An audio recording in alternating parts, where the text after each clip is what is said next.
আগামী ৩ দিনের মধ্যে ঢাকা মহানগর এলাকায় ব্যাটারি চালিত রিকশা চলাচল বন্ধের নির্দেশ দিয়েছেন হাইকোর্ট।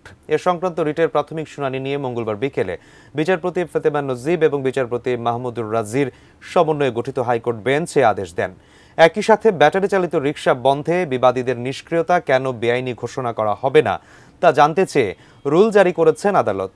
কোনো সিগন্যাল না মেনে যেখানে সেখানে থামিয়ে যাত্রী ওঠানামা করা যানজট সৃষ্টির অনুঘটক ও ঝুঁকিপূর্ণ বাহন হিসেবে দীর্ঘদিন ধরেই আলোচিত এই ব্যাটারি চালিত রিকশা।